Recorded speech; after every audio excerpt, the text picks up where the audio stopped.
Hello, I'm going to talk to you very quickly about the new Fusion Champion that should be coming very soon. Probably after the weekend, but it might be even this weekend it starts. I don't know the actual day. Um, I'm I'm going to talk about why you should fuse this guy. He is, with the possible exception of Rotus, the best. Well, we're in a new year. He's the best Fusion character that we've seen. I think we don't know for a fact, but that we think that what I think that we've seen in the last year, and I'm going to even say that he might be better than Iron Brago or Ivan Drago, whatever his name is. So before we go through the whole character, most people go down top to bottom. I'm just going to talk about one ability about this guy. I'm going to say two things about him. He's attack based, and then I'm going to talk about one of his abilities. In fact, I'm only going to talk about half of it. I'll read the whole thing, but I'll talk about half of it. And I'm talking about Light of Sanctity, his A3. Removes all bar buffs from targets under Veil or Perfect Veil buffs. It then places a 25% weaken debuff on enemies who have Veil or Perfect Veil buffs. Removes, then attacks all enemies. So when I read this, I'm not 100% sure if he attacks um, with or without removing the Veils.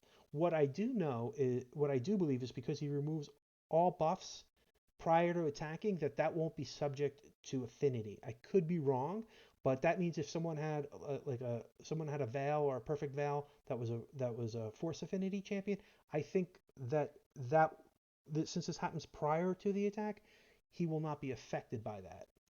The final part of this, and this is the part I really want to key on, is it says also has a 75% chance of placing a stun debuff on all turns for of all enemies for one turn. Now, when it says this has a chance of placing a stun debuff, I take that to mean it again is not affinity. It doesn't count on affinity. I could be wrong. It could be based upon the attack. I mean, this is worded enough way that you can think of it in two different ways. But if this is an affinity free attack, meaning like like how some champions place something without attacking, so therefore they can't weak hit. If the stun is done separately from the attack, then it can't weak hit. So then it's affinity neutral. This ability is awesome. It's actually awesome without it. And I don't even as good as I mean like we'll talk about the Veil stuff in a second, but I just want to concentrate on also has a 75% chance of placing a stun debuff on all enemies for one turn, and if you book it, it's 100% on 4 turns. I want to talk about why this is good. If you're trying to control your enemy, there are several ways. You can do Daze, which is the weakest one because it wakes up easily. You can do Provoke. Provoke can be very valuable. It can take away someone's ability to do very powerful things, but it doesn't really take away anything from like a big un because big uns tend to just smash you anyway, or skull crowns, or it's good to use on a Krisk, but it's not as good as using it on Krisk as say an Arbiter, right? So Provoke is good, and some of them you can get them to 2 turns, which is unusual for a CC.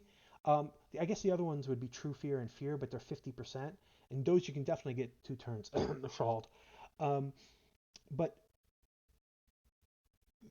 the other way, so you have dazed. The main ways there's the 100% ways are dazed, um, provoke, then freeze. Freeze has the mechanic that if you freeze somebody, they take less damage, which actually can be good in Spider. So if you're doing a burn strategy in Spider and you freeze all the spiderlings, you don't want them to die. You want them to keep burning. So that actually has a positive effect. But in most areas, you don't want the people taking less damage. So so when you freeze somebody in arena, you're actually giving them a defense buff. Or you're freezing waves in dungeons or in Doom Tower, you're actually giving them buffs, a defensive buff. I mean, you're taking their turn, but you're giving them a decent. I'm not saying don't freeze people. I'm just saying it's not there is a drawback to it. And then the final way of doing it is with stuns. And stuns are better because if you do it on someone who's already used a cooldown, they don't generate an extra turn. Stuns are the best way to control an enemy. And an example of how good that is when you think of champions like some people love Syl. Syl's a very good champion. One of the reasons why they love her is because she has an AoE stun. So now what we're going to do is we're just going to compare this stun ability to some of the other stun champions in the game. There's a few AoE stuns ones, and one of the ones I'm notably missing is um is Husk on this list. I can just tell you this stun's better than Husk stun. Um, there might be a couple others that I'm missing. So we'll start with the big guy, Big Un. Big Un's stun starts out at 30% without books and 50% with books. So this guy goes to 100% with books of landing the stun. So basically, Big Un on average with books is going to stun half as many uh, mobs as Astralon is. That's huge. And with books, it goes down to a 5 turn cooldown, and with books, Astralon goes to 4. So one way of thinking about it is for every 10 people, if you think of five versus five, so 2 times of doing that, or it will do 4 times of doing that.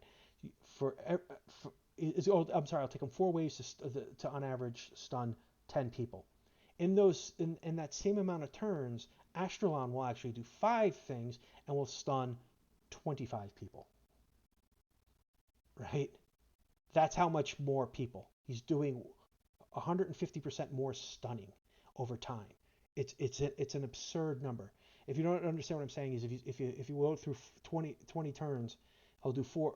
Big Un will do 4 stuns attempts on 5 champs. So that's 5 times 4 is 20, and I'll get 50% of them. So that's 10. Astralon will do 5 times because his cooldown's one's lower, and so he's going to get 5 chances at that against 5. And since he's 100%, it's 25. So he's literally stunning in the same amount of time 25 champs to Big Un's 10. That's how powerful that is. That's one way of thinking of it. The other good thing about Big Un's is he has a, generally speaking, better side effect to his stun. It also decreases turn meter 25%, which is huge. So you stun somebody or you don't, and then you put 25% turn meter on them. So, but from a stunning perspective, Astralon's is better. Trunda, everyone's favorite. Trunda has a 70% chance to stun with or without books and a 5 turn cooldown with or without books. Now, her I'm guessing Trunda is going to hit harder than, or Trunda will hits harder than what Astralon will hit. But she also has a chance of putting an HP burn or an extra hit. So Trunda is better at stunning than Big Un.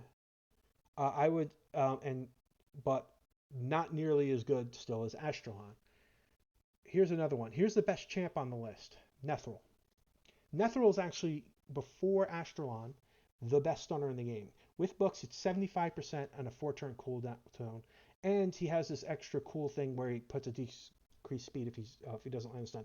So if Nethril attacks a champion with his stun that has block debuffs, it won't matter for that. I'm sorry. Let's say it can't be stunned because it's a boss or something, or it's somehow immune to being stunned.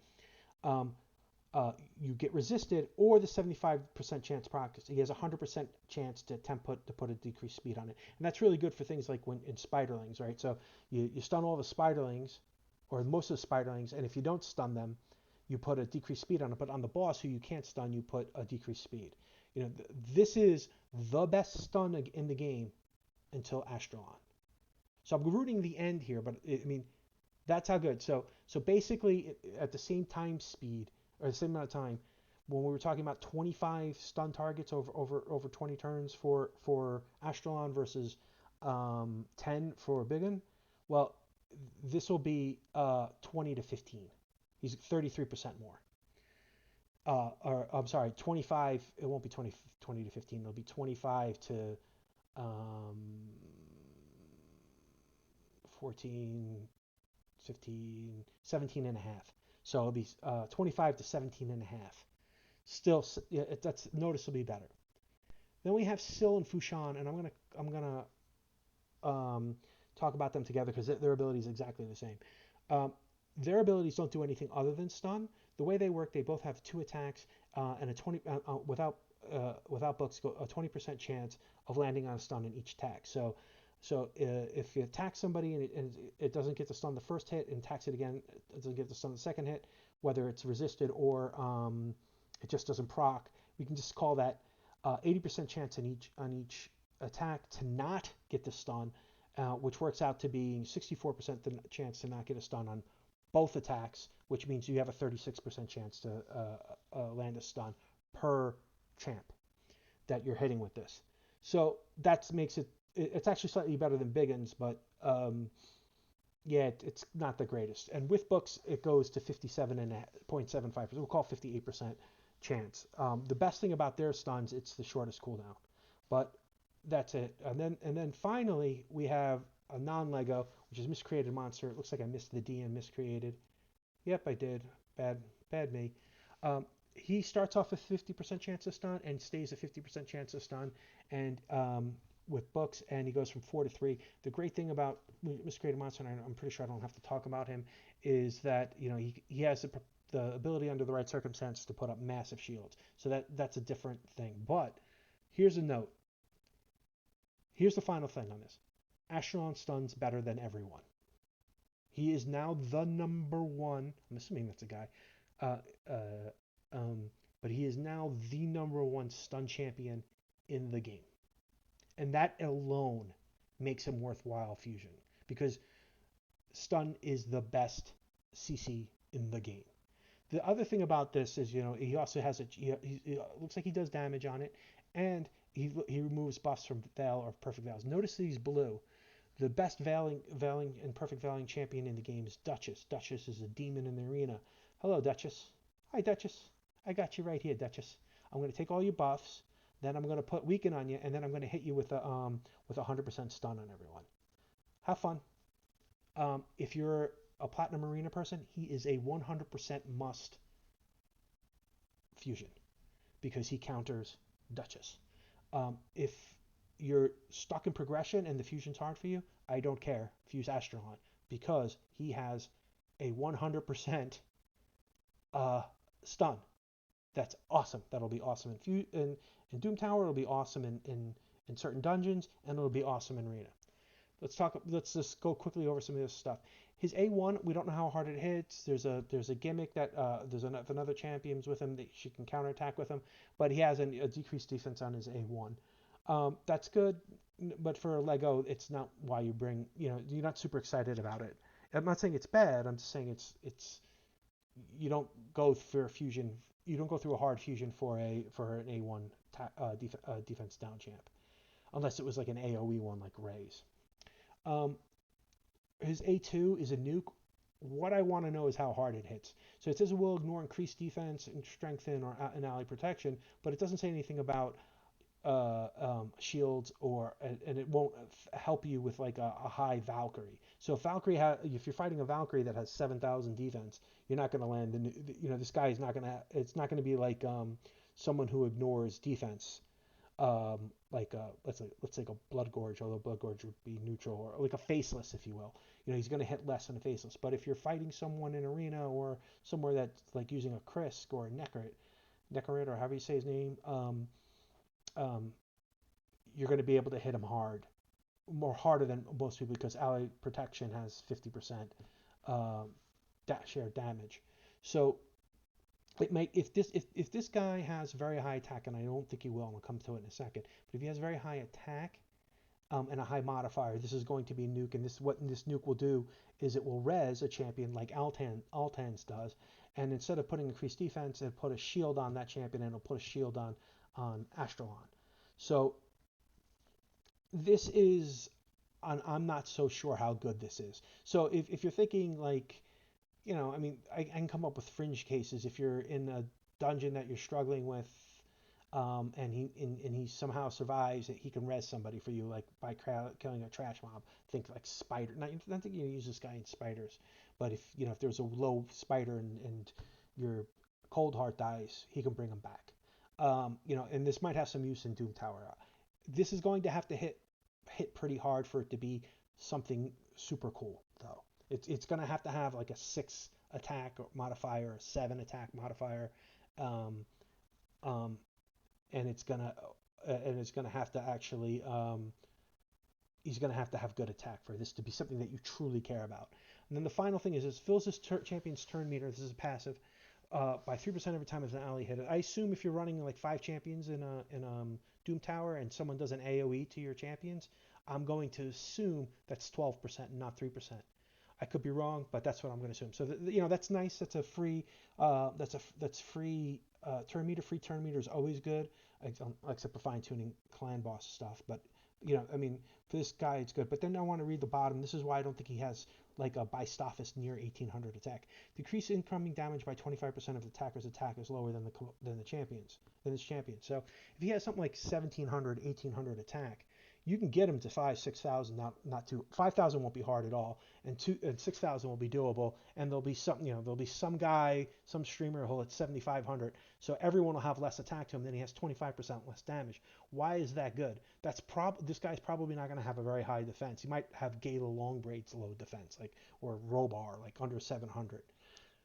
And the reason why I say that is because that 25% damage decrease is better than getting a 60% defense increase, because he's not going to have a very high defense to begin with. So if you have this, just think about this. If you have this guy and he has super high attack and everyone's hitting for 25% less, and then you put a strength on that, I'm going to assume that's additive. So if that's additive, then you're going to have 50% damage reduction on this guy. Yeah, that's a lot. That's a tremendous amount. So my guess is that this guy has a relatively low attack power for a legendary attack champion. I'm going to say it's probably 1400 or so. If that's all true, like he doesn't have a great modifier on here and he doesn't have super high attack, he's still worth building, because he is the best stun champion in the game. In the game. Full stop. There is no one better than him. And that is worth a lot. You know, I'm going to assume he does good damage, not necessarily big gun damage or Trunda damage, but he's probably, because he's an attack-based champion, he probably does good damage. He brings a niche res. He brings his own turn meter boost. He might actually be tanky, and he's an AOE stunner. And he can and under certain circumstances he can purge. Um, he's a must build. I think. You know, Ivan, what was his name? Iron Brago. I keep calling him Ivan Drago from Rocky, but Iron Brago, he's a more straightforward champion, and he's very good. But this guy's more unique, and I think you should build him. I will say one more thing about the champions here. I never thought the Sacred Order has a ton of epics, maybe the most amount of epics in the game. I mean, let's look real quickly. I'll use this one, right? Like most of them aren't very good. Not calling them bad, but look at that. They actually have almost two full rows. He's very good. He's good. She's good. He's kind of good. These aren't good. I mean, she's not horrible, but she's not great. These aren't good. He's not good, not good, not good. Situationally good. I think this woman might be really good, just because her attack on this, attacks one. Oh, I'm sorry, this one here. She no, is it this one here? Attacks one enemy has a 75% chance of transferring all this, blah, blah. So she's a debuffer, but that, I think she has like a 7.5 attack. Obviously she doesn't have a lot of attack, but I think she has a 7.5 modifier. It's like Mausoleum Mage with a cleanse. If you took Mausoleum Mage's cleanse and instead of healing everybody, just killed somebody. Like she probably can hit for 50, 60,000 in arena, um, and she can cleanse somebody. So if you put her in an immunity set, um, you put her in an immunity set, you cleanse everybody, at the same time you kill the other team's attack champion. It's pretty interesting. She's dated. I mean, she's not bad, but she's not great anymore. And she's almost very good. She's not bad. She's not horrible. She's horrible. So what did they do? By the way, from the Legos, top tier Lego, excellent Lego, top tier, if not top tier, not a horrible Lego. If you have him with her, excellent Lego. If by himself he's not so great. And here you have a unique. He's the only two-turn block damager and or unkillable champion that isn't void.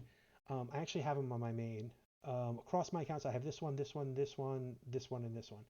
Um, and they have very good Legos. Not the best Legos, but she's really freaking good. Um, so what did they do with the Sacred Order? They want the best stun champion in the game. Um, this guy who's probably going to I'm going to do a video on him. I don't have him obviously, um, but is the best champion in this list. It looks like to me. Again, you don't know until you play him, but he is almost definitely the best ally attack champion in the game, and he actually brings a steady state heal, and he had like this ability is sickly good. It's sickly good. It's so good. So Sacred Order is getting two excellent Legos. Um, then they're getting. I don't want to spoil anything, but this guy here is an excellent, excellent champion. Um, he's worth a video on himself. He basically take if you're an old style arena champion, you'll immediately look at him as arena player. You'll immediately say, oh wow, he replaces two champions. Excellent champion. Um, this another Sacred Order excellent champion. I think this is the first turn meter booster for that. That's why, and it has another 19% for all ally speed. So that's it. This guy on paper, when I first looked at him, I didn't get what was so good. I didn't care for him. He looks like a clan boss champ. He's not. On my video I'll talk about that as well. But he's also a useful champion, right? So we're going to give them a good, specifically good or myopically good Doom Tower champion. And then this woman, the God Seeker Enemy, that's the Hand of God. She is an excellent epic. So, oh, by the way, this guy's excellent too, at least just by reading. But we haven't seen him in Tarshan's very interesting as well. But this is the Sacred Order patch. This is the Sacred Order saying, shit, we're the best. Because this woman's going to be really good. This guy's going to be useful. This guy's very good.